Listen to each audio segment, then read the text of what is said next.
ಇಲ್ಲಿ ಆ್ಯಕ್ಚುಲಿ ತುಂಬ ಅಣಬೆಗಳು ಎದ್ದೇಳ್ತಾ ಇದ್ವು, ಆದರೆ ಈಗ ಒಂದೇ ಒಂದು ಅಣಬೆ ಎದ್ದಿದೆ.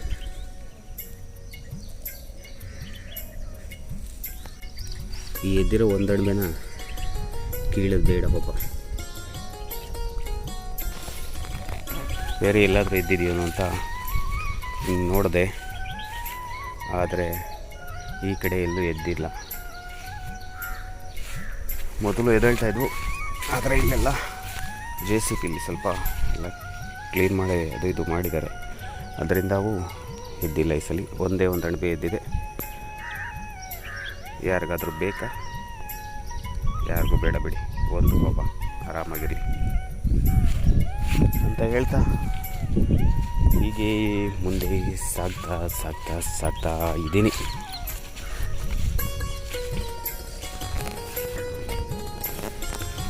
ನಮ್ಮ ಮುಂದೆ ಕಾಣ್ತಾ ಇರೋವಂಥ ಈ ಹಲವಾರು ಗಿಡ ಗಂಟೆಗಳಲ್ಲಿ ಅದು ಎಷ್ಟು ಮನುಷ್ಯನ ಆರೋಗ್ಯ ಸರಿಪಡಿಸುವಂಥ ಆಯುರ್ವೇದ ಗಿಡಗಳಿದೆಯೋ, ಅದು ಎಷ್ಟು ಪ್ರಾಣಿ ಪಕ್ಷಿ ಸಂಕುಲಕ್ಕೆ ಉಪಯೋಗ ಆಗುವಂಥ ಗಿಡ ಗಂಟೆಗಳಿದೆಯೋ ಅದು ಇವ್ರಿಗೆ ಗೊತ್ತು.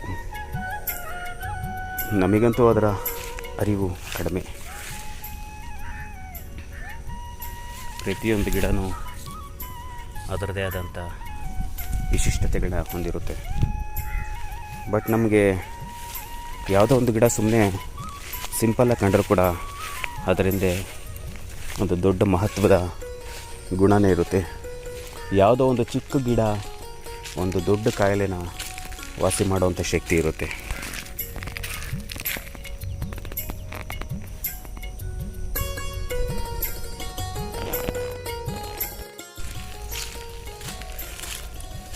ಯಾವುದೋ ಒಂದು ಮರ, ಯಾವುದೋ ಒಂದು ಬೇರು, ಯಾವುದೋ ಒಂದು ಕಾಯಿಲೆಗೆ ಉಪಯೋಗ ಇದ್ದೇ ಇರುತ್ತೆ. ನಾವು ಈ ಪ್ರಕೃತಿನ ಉಳಿಸ್ಕೊಳ್ಳೋ ನಿಟ್ಟಿನಲ್ಲಿ ಬದುಕಬೇಕೇ ಹೊರತು ಪ್ರಕೃತಿ ನಾಶ ಮಾಡಬಾರ್ದು. ಪ್ರಕೃತಿನ ಒಂದು ಸಲ ನಾಶ ಮಾಡಿದ್ರೆ ಅದು ಮತ್ತೆ ಸೃಷ್ಟಿಯಾಗಕ್ಕೆ ಶತಮಾನಗಳೇ ಬೇಕಾಗುತ್ತೆ, ಅಥವಾ ಆಗದೇನೂ ಇರ್ಬೋದು, ಯಾರಿಗೆ ಗೊತ್ತು. ನಾವೇನು ಜ್ಞಾನಿಗಳೇ? ಬೆಳಗ್ಗೆ ಹೊತ್ತೆದ್ದು ಈ ಥರ ಪ್ರಕೃತಿ ಮಡಿಲಲ್ಲಿ ಓಡಾಡ್ತಾಯಿದ್ರೆ ನಿಜವಾಗ್ಲೂ ಅದರಂಥ ಖುಷಿ ಬೇರೊಂದಿಲ್ಲ. ಯಾಕಂದರೆ ಖುಷಿ ಅಡಗಿರೋದೇ ಈ ಪ್ರಕೃತಿಗಳ ಮಧ್ಯೆ, ನಮ್ಮ ಆರೋಗ್ಯದ ಮಧ್ಯೆ. ನಮ್ಮ ನವಿಲು ಕಾಣ್ತಾ ಇದೆ, ನವಿಲು ನಿಮಗೆ ಆರಾಮಾಗಿ ಓಡಾಡ್ತಾ ಇದೆ. ಓಡಾಡಲಿ ಪಾಪ, ಅದಕ್ಕೆ ಯಾಕೆ ನಾವು ತೊಂದರೆ ಕೊಡೋದು? ಅದರ ಪಾಡಿಗೆ ಅದು ಓಡಾಡಲಿ, ನಮ್ಮ ಪಾಡಿಗೆ ನಾವು ಓಡಾಡೋಣ. ಏನಂತೀರ?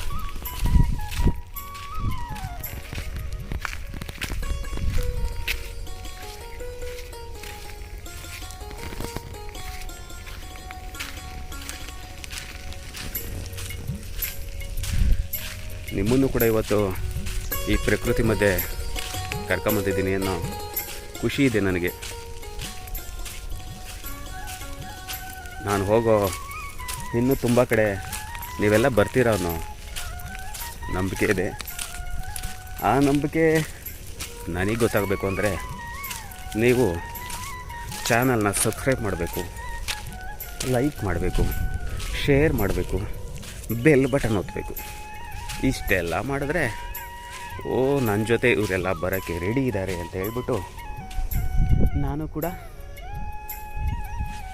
ನಾನು ಹೋಗೋ ಕಡೆ ನಿಮ್ಮನ್ನು ಕರ್ಕೊಂಡು ಹೋಗ್ತೀನಿ. ಜೊತೆಯಲ್ಲಿ ಅಲ್ಲ, ವಿಡಿಯೋದಲ್ಲಿ.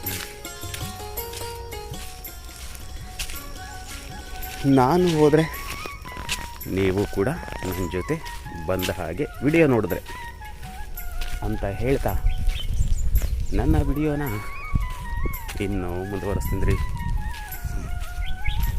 ನಿಮಗೆ ಈ ಪ್ರಕೃತಿ ಮಧ್ಯೆ ಓಡಾಡಿ ಅಭ್ಯಾಸ ಇದೆ ಗೊತ್ತಿಲ್ಲ.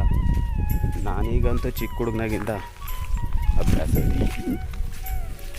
ಏನೋ ಒಂಥರ ಸಂತೋಷ, ಖುಷಿ, ಆನಂದ ಎಲ್ಲ ಈ ಪ್ರಕೃತಿ ಮಧ್ಯೆ ಆ ಭಗವಂತ ಇಟ್ಬಿಟ್ಟಿದ್ದಾನೆ ಅಂತ ನನ್ನ ಅಭಿಪ್ರಾಯ. ನಿಮ್ಮದು ಅದೇ ಅಭಿಪ್ರಾಯ ಅನ್ಕೊಂತೀನಿ.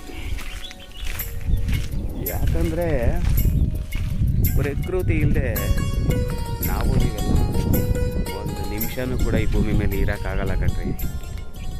ಪ್ರಕೃತಿನೇ ದೇವರು, ಪ್ರಕೃತಿನೇ ಶಕ್ತಿ.